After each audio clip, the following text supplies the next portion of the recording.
नमस्कार दोस्तों, स्वागत है आपका गणितकार में। मैं अवनीश सर। रिलेशंस के पिछले लेक्चर में हम लोगों ने देखा कि किस तरीके से इक्विवेलेंस रिलेशन को हम निकाल सकते हैं और समझ सकते हैं। आज हम ये देखने वाले हैं कि क्या इक्विवेलेंस रिलेशन की मदद से किसी भी सेट के एलिमेंट्स को हम अलग अलग ग्रुप्स में तोड़ सकते हैं, और क्या ये काम सिर्फ इक्विवेलेंस रिलेशन से ही हो सकता है या और किसी टाइप के रिलेशन से भी हो सकता है। तो आज का लेक्चर बहुत ही इंटरेस्टिंग होने वाला है और बहुत ही यूजफुल होने वाला है आपके लिए। चलिए देखते हैं हम लोग। ठीक, मैं आपसे ये कहूं, वैसे तो आज का जो टॉपिक है वो है इक्विवेलेंस क्लास। Equivalence class. ठीक, मैं आपसे ये कहूं कि मान लिया एक थोड़ा सा एक रियल लाइफ मोटिवेशन लेते हैं हम लोग। मान लिया किसी 10 स्टूडेंट्स हैं, 10 स्टूडेंट्स, और हमने क्या कहा, हमने इनके ब्लड ग्रुप के हिसाब से इनकी ग्रुपिंग कर दी।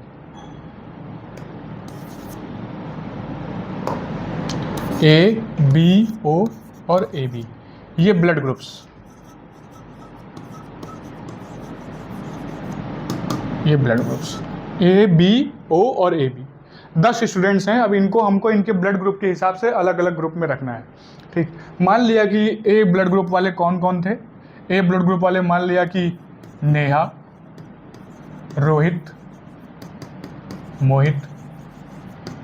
ठीक, बी ब्लड ग्रुप वाले मान लिया शान, गुनगुन, और ओ ब्लड ग्रुप वाले हमने मान लिया, कोई और ले लेते हैं, जैसे कि अंजलि और पंकज। और ए बी ब्लड ग्रुप वाले हमने मान लिया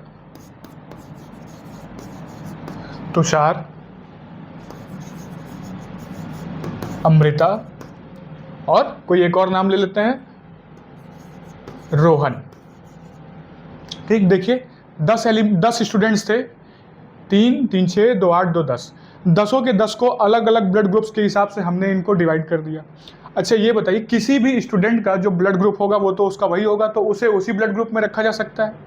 ठीक बात है। अच्छा, तो यहाँ से जरा कुछ पॉइंट्स आप देखिए। पहला क्या, ऑल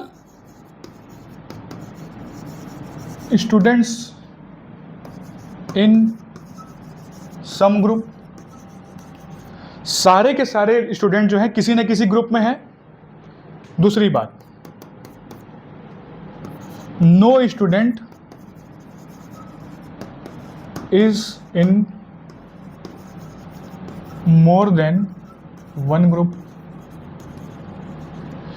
कोई भी स्टूडेंट एक ग्रुप से ज्यादा में नहीं रखा जा सकता।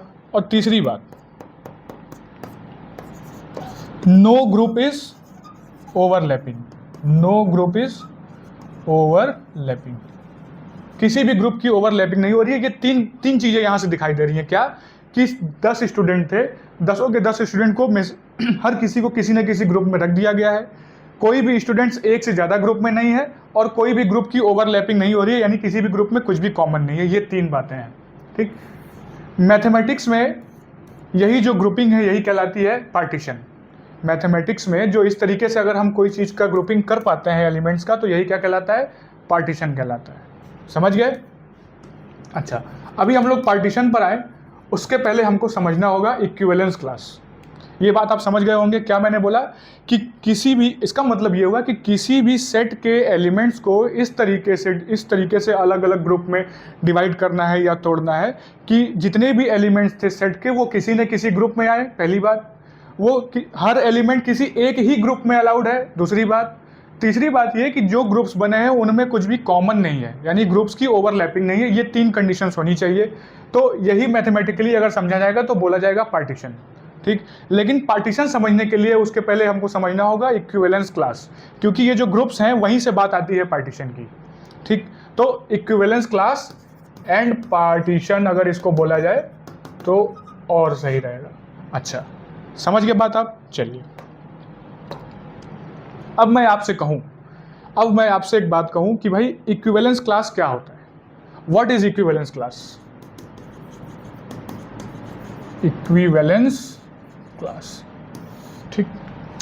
उसके पहले आप मुझे ज़रा एक बात समझिए। जैसे मैं आपको एक एग्जांपल दूं, मैं आपको एक एग्जांपल दूं कि मान लिया कोई सेट है ए, ठीक, इसमें जो एलिमेंट्स हैं वो हैं 1 2 3 4 5 6, 1 2 3 4 5 6 ये एलिमेंट्स हैं। और कोई हमको रिलेशन है, तो रिलेशन हमने इस तरीके से डिफाइन किया है, क्या डिफाइन किया है कि A relation B if and only if A and B are of same parity.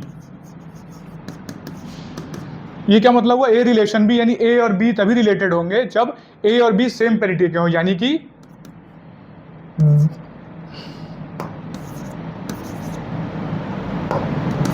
Both A and B are even or odd. क्या मतलब हुआ सेम पैरिटी का? मतलब या तो ए और बी दोनों इवन होंगे या ए और बी दोनों ऑड होंगे, तभी ए और बी हम रिलेशन में लिख पाएंगे। सही बात है। अच्छा, अब ये बताइए हमको इसमें अगर हम 1 का पूछें, अगर हम 1 का देखें, जरा बताइए 1 किससे रिलेटेड है? 1 ऑड है, 1 खुद से तो रिलेटेड होगा ही, कोई भी नंबर खुद से तो रिलेटेड होगा ही। अगर इस तरीके से देखा जाए तो 1 ऑड है तो 1 ऑड होगा। 1 रिलेशन 1 रिलेशन 2 नहीं लिख सकते क्योंकि 1 ऑड है और 2 इवन है। 1 रिलेशन 3 लिख सकते हैं, ठीक, क्योंकि 1 और 3 दोनों ऑड है। उसी तरह से 1 रिलेशन 5 भी हम लिख सकते हैं, ठीक। अब ये बताइए अगर 1 लिख, इस तरीके से हमने लिखा, अगर 1 रिलेशन 3 लिख सकते हैं तो 3 रिलेशन 1 भी लिख सकते हैं। अगर 5 रिलेशन 1 लिख सकते हैं, 1 रिलेशन 5 लिख सकते हैं तो 5 रिलेशन 1 भी लिख सकते हैं। उसी तरह से अगर हम 3 रिलेशन 5 लिख सकते हैं तो 5 रिलेशन 3 भी लिख सकते हैं। सही बात है। अच्छा, अब जरा देखिए, अब जरा आप एक बात समझिएगा। उसी तरह से ये हमने देख लिया 1 वाले। अब अगर 2 वालों की बात करें, है ना, ऑड वाले जरा ये हमने ऑड वाले देख लिए, अब हम इवन वाले देख लेते हैं। ये बताइए 2 रिलेशन 2 हम ले सकते हैं क्योंकि 2 दोनों इवन हो गए। 2 रिलेशन 4 भी हम लिख सकते हैं। उसी तरह से 2 रिलेशन 6 भी लिख सकते हैं। सही है। अच्छा, तो 2 रिलेशन 6, उसी तरह से 4 रिलेशन 2 भी लिख सकते हैं, उसी तरह से 6 रिलेशन 2 भी लिख सकते हैं, है ना। तो इस तरीके से क्या होगा, जरा बताइए, रिलेशन जो आर है वो हमको क्या मिलेगा? हमें मिल गया 1 1 2 2 और क्या मिल गया भाई? 3 रिलेशन 3 भी हम इसी तरह लिख सकते हैं, है ना। और क्या मिल गया? 4 रिलेशन 4 भी हम इसी तरह लिख सकते हैं। इसी तरह 5 रिलेशन 5 भी लिख सकते हैं। इसी तरह 6 रिलेशन 6 भी लिख सकते हैं। और देखिए 1 3 है तो 3 1 भी आ रहा है, 1 5 है तो 5 1 भी आ रहा है। इस तरीके से हो रहा है ना। तो ये हम देखेंगे तो हमें क्या पता चलेगा। अच्छा, एक बात और आप ये समझिए, थोड़ा नेक्स्ट पेज पे हम लोग आते हैं। इतनी बात देख गए, देखिए किस तरीके से रिलेशन डिफाइन हो गया। अब हमने क्या कहा, जरा बताइए, ए जो है, ए के एज किससे किससे रिलेटेड था? ए 1 से रिलेटेड था, ए 3 से रिलेटेड था, 1 जो है 1 से रिलेटेड था, 1 3 से रिलेटेड है, 1 5 से रिलेटेड है, एंड सो ऑन। तो अगर 1 की हम एक ग्रुपिंग करना चाहें तो हमको क्या क्या एलिमेंट्स मिलेंगे? 1 3 और 5, 1 3 और 5। उसी तरह से तो इसको क्या बोला जाएगा? ये बोला जाएगा क्लास ऑफ 1। क्या बोला जाएगा? Class of 1। उसी तरह से अगर हम 2 से रिलेटेड जितने भी एलिमेंट्स थे अगर उनको देखा जाए तो क्या था, जरा ध्यान रखिए, 2 रिलेशन 2 था, 2 रिलेशन 4 था, 2 रिलेशन 6 था। तो ये क्या मिल जाएंगे? 2 4 6। इनको क्या बोला जाएगा? Class of 2। क्या बोला जाएगा? Class of 2। अच्छा, एक बात और, अब इसी को यहीं से जो है ये बात समझ में आती है कि क्लास ऑफ इक्विवेलेंस क्लास क्या होता है, ये समझ में आएगा यहाँ से। जरा देखिए, जो सेट ए था वो क्या था? 1 2 3 4 5 6, ये सेट ए था। तो जब हमने 1 का क्लास निकाला तो देखिए हमको 1 मिल गया, 3 मिल गया, 5 मिल गया। और जब हमने 2 का क्लास निकाला तो हमको 2 मिल गया, 4 मिल गया, 6 मिल गया। तो इस तरीके से क्या ए के सारे एलिमेंट्स हमको मिल गए कि नहीं मिल गए?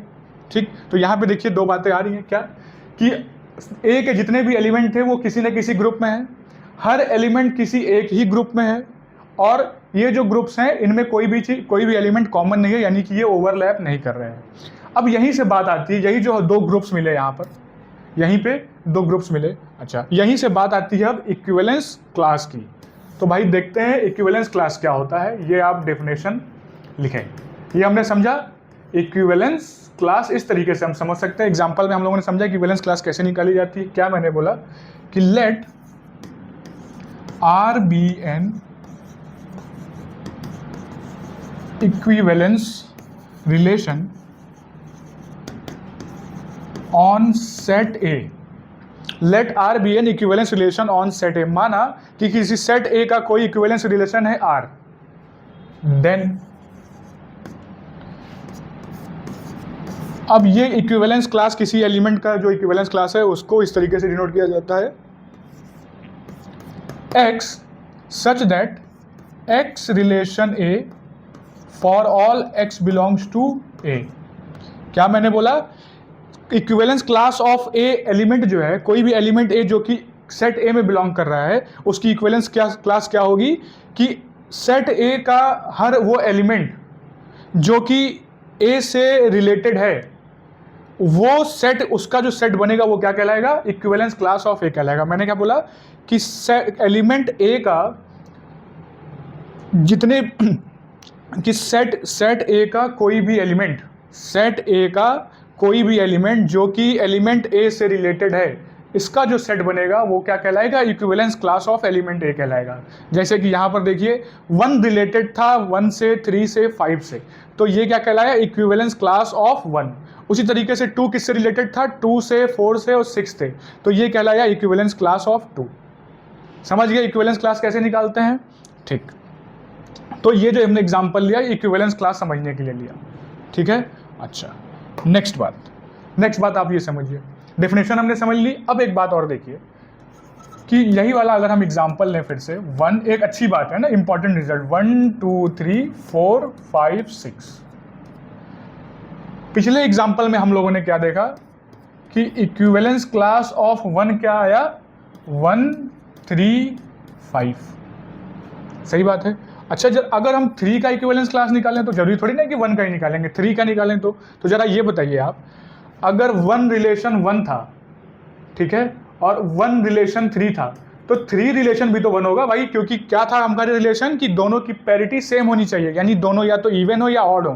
तो अगर 1 और 3 ऑड है, 3 और 1 भी तो ऑड वाली कंडीशन सेटिस्फाई कर रहे हैं, तो क्या हो जाएगा, 3 हो जाएगा, 1 हो जाएगा और 5 भी हो जाएगा। तो जरा देखिए इक्विवेलेंस क्लास ऑफ 1 और इक्विवेलेंस क्लास ऑफ 3 सेम आ गया कि नहीं आ गया, आ गया। लिख देते हैं, इसको अरेंज कर देते हैं फिर से, 1 3 और 5। उसी तरह से अगर इक्विवेलेंस क्लास ऑफ 5 हम निकालने जाएंगे तो वो भी हमें क्या मिल जाएगा, जरा देखते हैं भाई। 5 रिलेशन 5 भी हम ले सकते हैं, 5 रिलेशन 1 भी हम ले सकते हैं, और 5 रिलेशन 3 भी हम ले सकते हैं। तो देखिए ये भी क्या आ गया, 5 3 और 1, यानी इसको भी अगर हम अरेंज कर दें तो क्या मिल गया, 1 3 5। जरा देखिए equivalence class of A, equivalence class of 3 और इक्विवेलेंस क्लास ऑफ 5 सेम आया या नहीं आया, आया। तो क्या हमको रिजल्ट मिला कि equivalence class of a is equal to equivalence class of 3 is equal to equivalence class of 5। Similarly उसी तरह से हमने, अगर हम इक्विवेलेंस क्लास ऑफ, देखिए जरा 2 क्या था, इक्विवेलेंस क्लास ऑफ 2 था 2 4 6। तो इसी तरह से हम क्या लिख सकते हैं, similarly equivalence class of 2 is equal to equivalence class of 4 इज इक्वल टू इक्विवेलेंस क्लास ऑफ 6। ये रिजल्ट था। तो यहाँ से हमें क्या कंक्लूजन मिला, यहाँ से हमें क्या पता चला, यहाँ से हमें ये पता चल रहा है, ये नोट करके लिख लीजिएगा, एक इंपॉर्टेंट रिजल्ट है। क्या कह रहा है कि इक्विवेलेंस क्लास ऑफ, इसका मतलब ये पता चला हमको कि अगर 2 इक्विवेलेंट एलिमेंट्स हैं, इक्विवेलेंट एलिमेंट्स कहने का मतलब ये है कि किसी एलिमेंट के इक्विवेलेंस क्लास में जो एलिमेंट हैं, उन एलिमेंट्स का इक्विवेलेंट क्लास भी उस एलिमेंट के इक्विवेलेंट क्लास के बराबर होगा। क्या कह रहे हैं, equivalent class of equivalent elements is same. ये एक इंपॉर्टेंट रिजल्ट, क्या नोट करके, इंपॉर्टेंट रिजल्ट है ये।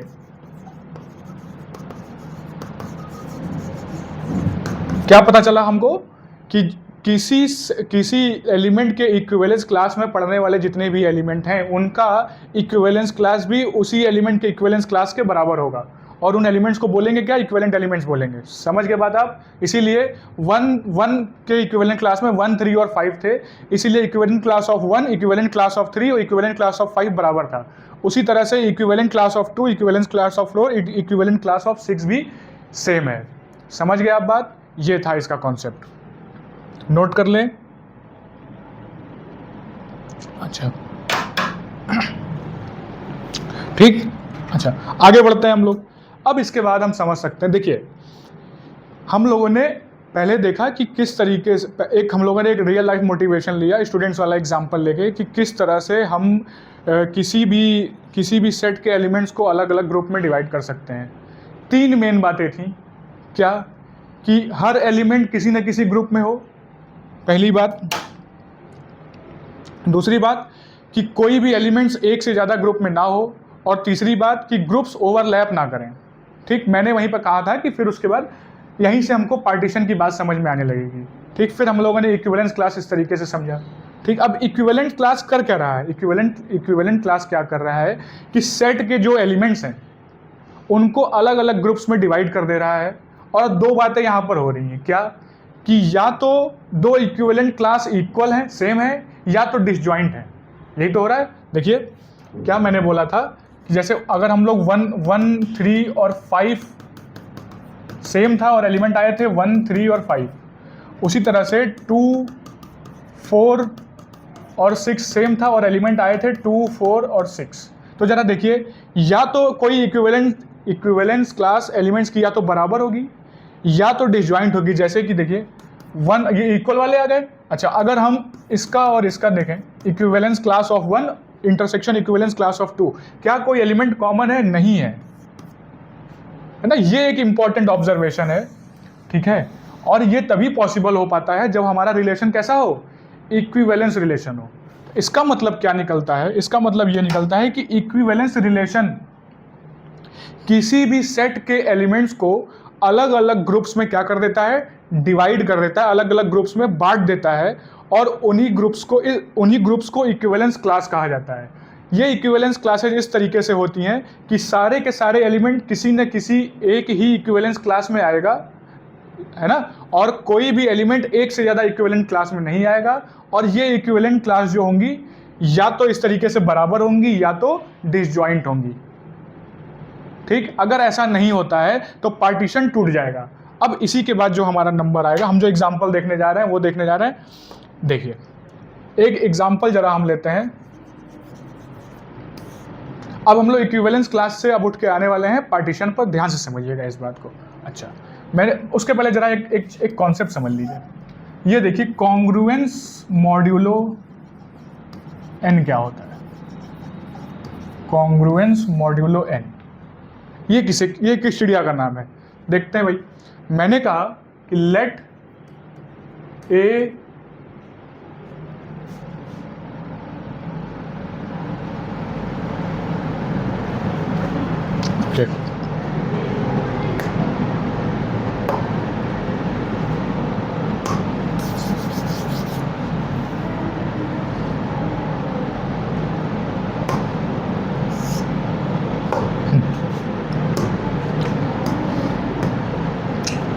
मैंने कहा जरा देखिए, कॉन्ग्रुएंस मॉड्यूलो n पहले समझ लेते हैं, तब हम अगली बात करेंगे। कॉन्ग्रुएंस मॉड्यूलो n ये क्या होता है जरा समझे। माना कि 2 इंटीजर्स हैं, let a and b are 2 integers, ठीक है। एंड n जो है वो कोई नेचुरल नंबर है, और n कैसा है? एक फिक्स्ड नंबर है। n कैसा है? फिक्स्ड नंबर है, ठीक। Then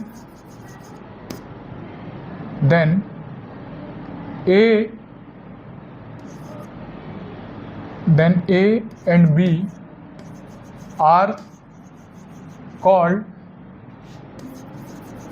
congruence modulo n if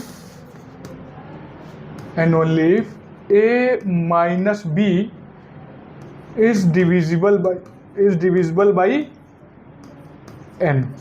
क्या कह रहे हैं? अगर a और b 2 इंटीजर्स हैं और स्मॉल n जो है वो कोई नेचुरल नंबर है और ये फिक्स नंबर हमने ले लिया, तो a और b कॉन्ग्रुएंस मॉड्यूलो n कहलाएंगे तभी अगर a माइनस b जो है वो n से डिविजिबल हो। और इसको हम डिनोट करते हैं इस तरीके से, समझ गए? एग्जाम्पल के लिए जैसे देख लें, अगर हम n इज इक्वल टू 3 ले लें, a इज इक्वल टू 7 ले लें और b इज इक्वल टू 1 ले लें, तो जरा देखिए a माइनस बी क्या होगा, 7 माइनस 1 कितना आ गया, 6। 6 3 से डिविजिबल है, therefore 7 and 1 are congruence modulo कितना लिया था n, 3। समझ के बाद आप कॉन्ग्रुएंस मॉड्यूलो क्या होता है? ठीक, अब आगे बढ़ते हैं। अब मैं आपको एक एग्जांपल देता हूं, या हाँ, हम कोई सेट ले लेते हैं A, 0 1 2 3 4 5 6 7 8, ठीक है। अच्छा, अब मैं आपसे ये कहूं, या रुकिए 1 हटा देते हैं, ये हमने ले लिया सेट ए, ठीक। मैं आपसे कहूं रिलेशन हमने इस तरह से डिफाइन किया, जो रिलेशन हमने डिफाइन किया वो क्या था कि A relation B if and only if A and B are congruence modulo 3। इसका मतलब कह रहे हैं कि ए और बी तभी रिलेशन में आएगा जब A minus B is divisible by 3। That is क्या कि A minus B is divisible by 3, ये हमारा बात है। समझिए बात आप? अच्छा, तो जरा देखिए, अगर हम इसका रिलेशन बनाना चाहें, या यूँ देखते हैं, चलिए देखिए, ये बताइए, अगर हम जैसे 1 की बात करें, हम क्या कहें, 1 की बात करें, तो 1 minus 1 is equal to 0 divisible by 3 होगा या नहीं होगा? होगा। इसका मतलब क्या होगा? इसका मतलब कि रिलेशन 1 1 हमको मिल जाएगा, सही है। उसी तरह से अब क्या 1 माइनस 2 लेंगे नहीं होगा, 1 माइनस 3 लेंगे नहीं होगा, 1 माइनस 4 लेंगे तो अपना काम बन जाएगा, 1 माइनस 4, ठीक हो जाएगा अपना काम। कितना आ गया, -3 डिविजिबल बाई 3। तो हमको 1 और 4 भी मिल गया, ठीक है। उसी अब किससे देखें, 1 माइनस 5 करेंगे नहीं मिलेगा, 1 माइनस 6 करेंगे नहीं मिलेगा, 1 माइनस 7 करेंगे तो अपना काम बन जाएगा। कितना आएगा, -6 डिविजिबल बाई 3, ये भी अपना बन गया। कितना आ गया, 1 और 7 भी हमको मिल रहा है, ठीक है। अच्छा,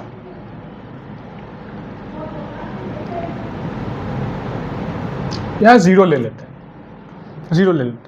अच्छा 1 माइनस 7 हो गया। अब 1 माइनस 8 अगर करना चाहेंगे तो तब भी हमको नहीं मिलेगा, ठीक। तो 1 का रिलेशन हमको क्या क्या मिला, 1 रिलेशन 1, 1 रिलेशन 4 और 1 रिलेशन 7, ये मिल रहा है। अब मुझे आप एक बात बताइए, अगर ये इस तरीके से हो रहा है, 4 रिलेशन 1, 1 रिलेशन 4 है, तो 4 रिलेशन 1 भी तो हमको मिलेगा, क्योंकि 4 माइनस 1 3, वो भी 3 से डिविजिबल होगा। उसी तरह से 7 रिलेशन 1 भी हमको मिल जाएगा, ठीक। तो अगर हमने, तो ये जो सेट हमको मिला, ये जो अगर हम रिलेशन इसका बनाना चाहेंगे, तो हमें क्या क्या मिल रहा है, 1 1 मिल गया, 1 4 मिल गया, 1 7 मिल गया, ऐसे आगे, ठीक। तो अगर हम इक्विवेलेंस क्लास ऑफ 1 लिखना चाहें, यहाँ से इक्विवेलेंस क्लास ऑफ 1 अगर हम लिखना चाहें तो हमें क्या क्या एलिमेंट मिलेंगे, जरा देखें। हमें मिल रहा है 1 मिल रहा है, 4 मिल रहा है और 7 मिल रहा है, ठीक। चलिए आगे बढ़ते हैं।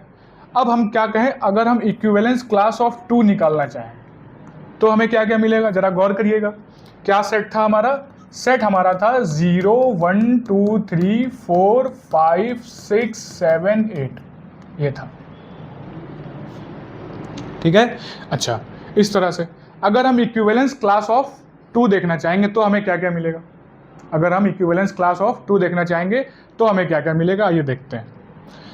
तो ये बताइए, अगर हम 2 माइनस 2 करें, 0 डिविजिबल बाई 3, ठीक है। 2 माइनस 3, 2 माइनस 1, 2 माइनस 4, 2 माइनस 5 करेंगे तो अपना काम बन जाएगा, 2 minus 5 -3 divisible by 3। 2 minus 6, 2 minus 7, 2 minus 8 करेंगे तब भी अपना काम बन जाएगा। क्या मिल गया, -6 डिविजिबल बाई 3। तो 2 का हमको क्या क्या मिल रहा है, हमको मिल रहा है 2 में 2 मिल गया, 5 मिल गया और 8 मिल गया। ये मिल गई हमको इक्विवेलेंस क्लास ऑफ 2। अब इक्विवेलेंस क्लास ऑफ 3 अगर हम देखें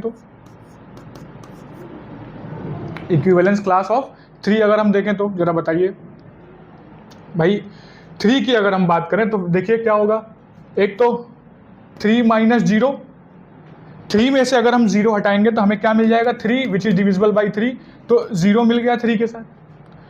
3 में से हम 3 हटाएंगे तब भी हमको 0 which is also divisible by 3, तो यहाँ पर हमको 3 भी मिल गया।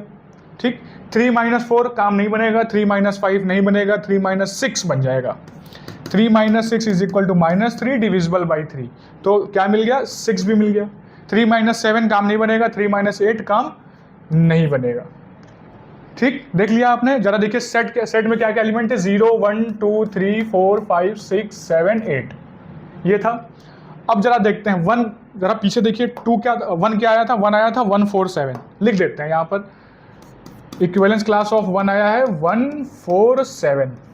जरा गौर करिएगा, देखिए सेट ए क्या था भाई, सेट ए के एलिमेंट्स अगर हम लोग इस तरीके से लिख दें, क्या 0 1 2 3 4 5 6 7 8 इस तरह से हमने इसके एलिमेंट्स लिख दिए। सेट ए के एलिमेंट्स ये लिख दिए। जरा देखिए 0 3 6 एक ग्रुप था कि नहीं, ये देखिए 1 4 7 एक अलग ग्रुप था, ये देखिए, और 2 5 8 एक अलग ग्रुप था। ठीक, अब यहां से क्या क्या रिजल्ट्स निकल के आ रहे हैं, जरा देखें आप। यहां से ए नेक्स्ट पेज पे मैं लिख देता हूं। ए हमको क्या, ए सेट था इस तरह से, इसके एलिमेंट्स हम यहां लिख देते हैं। क्या था, 0 1 2 3 4 5 6 7 8, और सेट ए हमारा क्या था, 0 1 2 3 4 5 6 7 8 ये था। और equivalence class of 1, equivalence class of 2 और इक्विवेलेंस क्लास ऑफ 3 हमें क्या मिला था, जरा फिर से देख लेते हैं। ये देखिए 1 था 147,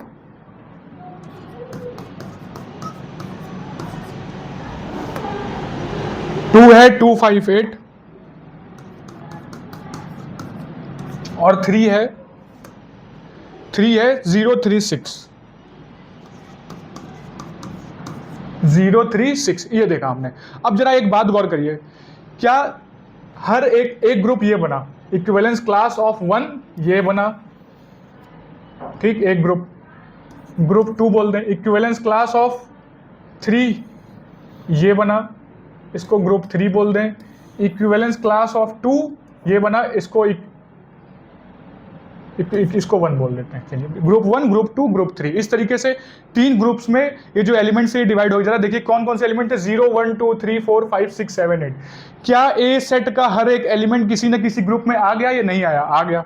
तो point 1, every element of set A is in some group. Set A का हर एलिमेंट किसी न किसी ग्रुप में है। ठीक, अब देखिए क्या कोई एलिमेंट ऐसा है जो 2 ग्रुप में हो, 3 ग्रुप या 1 से ज्यादा ग्रुप में हो, नहीं है। इसका मतलब no element of set A is in more than 1 group. कोई भी एलिमेंट सेट ए का एक ग्रुप से ज्यादा में नहीं है। अच्छा, एक बात और देखिए, क्या इन तीनों ग्रुप्स में से किसी भी ग्रुप में कोई एलिमेंट कॉमन है, नहीं है। इसका मतलब नो ग्रुप इज ओवरलैपिंग। एक बात और गौर करिएगा, ये जो ग्रुप्स हैं ये एक्चुअल में हैं क्या, इक्विवेलेंस क्लासेस हैं, इक्विवेलेंस क्लासेस हैं। तो मैंने जो लेक्चर के थोड़ी देर, लेक्चर शुरू होने के कुछ देर बाद जो मैंने एक बात कही थी कि जो ग्रुप्स डिवाइड होते हैं या सेट के एलिमेंट्स को जो अलग अलग ग्रुप्स में डिवाइड किया जाता है इस तरीके से, उन्हीं ग्रुप्स को इक्विवेलेंस क्लास बोलते हैं। यानी इक्विवेलेंस क्लास क्या करती है, सेट के एलिमेंट्स को अलग अलग ग्रुप्स में डिवाइड कर देती है ना। और ये 3 कंडीशन देखिए यहाँ पे सेटिस्फाई हो रही है। तो इसका मतलब क्या हुआ, और ये क्या है, एक तरह से देखें अगर ये जैसे 0 3 6 अगर कोई क्या ये ए सेट का सबसेट है या नहीं है 2 5 8 जो आया ये इसका सबसेट है या नहीं है 1 4 7 जो आया वो इसका सबसेट है या नहीं है। तो हम क्या देख रहे हैं, अब यहीं से बात आती है पार्टीशन की। अब हम लोग पार्टीशन की एक डिफिनेशन पे आते हैं। हेडिंग डाल लें, पार्टीशन लिखिए, let A1 A2 B subsets of set A, then A1, A2 are called partitions of set A. Then A1, A2 are called partitions of set A if, पहली बात,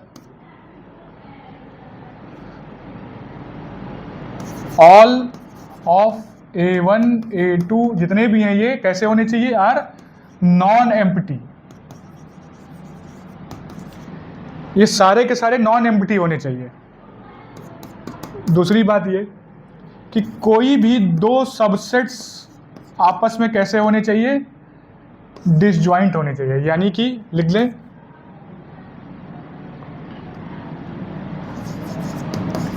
डिस्टिंक्ट एंड डिसजॉइंट। कोई भी दो subsets जो कि distinct होंगे वो disjoint होने चाहिए।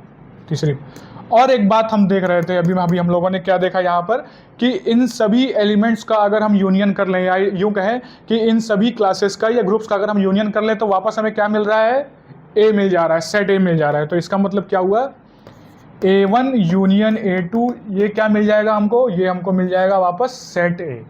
इनका यूनियन हमको फिर से सेट ए मिल जाएगा। ये तो क्या मैंने बोला कि कोई सेट ए है और उसके नॉन एम्प्टी सबसेट्स अगर हम ले लें A1, A2, AN इस तरीके से, तो अगर वो सारे के सारे नॉन एम्प्टी हैं, कोई भी दो डिस्टिंक्ट सबसेट्स डिसजॉइंट होने चाहिए और उनका यूनियन वापस हमको सेट ए मिल जाए अगर, तो वो क्या कहलाएंगे, पार्टीशन ऑफ सेट ए कहलाएंगे।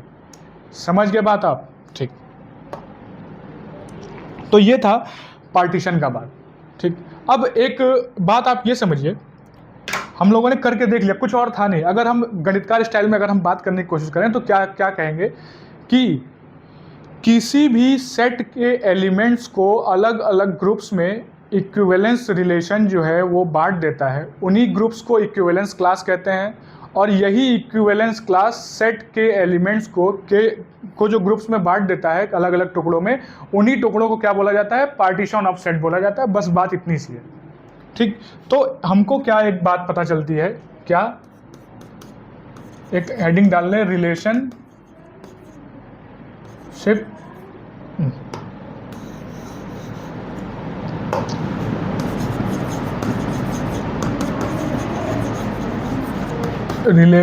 Between equivalence relation and partition. Equivalence relation और पार्टीशन के बीच में क्या रिलेशन होता है, तो हमने क्या देखा, पहले मैंने देखा कि इक्विवेलेंस रिलेशन से हमको क्या मिला,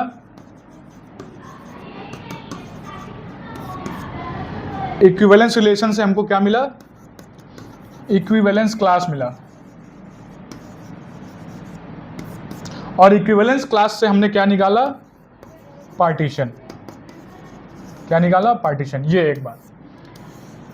अब मेरा क्वेश्चन ये है, क्या इसका रिवर्स भी ट्रू होता है? जी हाँ, अगर हम चाहें तो partition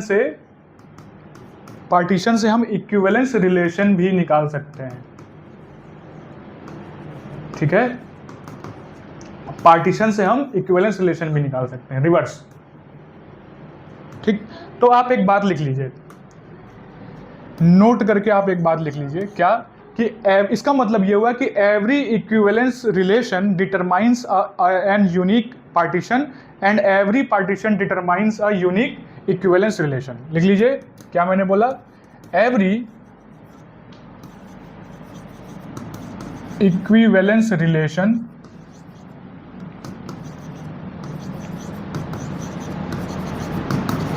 determines an unique partition. पहली बात। दूसरी क्या, every partition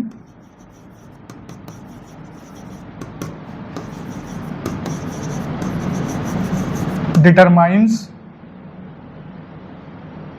N unique equivalence relation.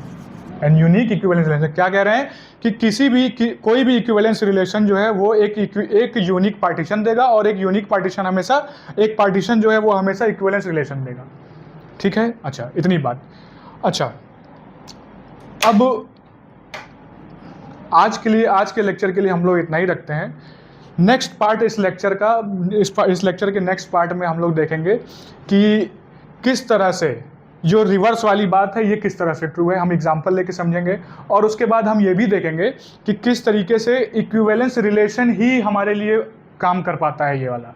ठीक है, तो अगर आपको आज का लेक्चर अगर आपको अच्छा लगा हो तो वीडियो को लाइक करिए, चैनल को सब्सक्राइब करिए, अपने दोस्तों को शेयर करिए। जय हिंद, जय भारत।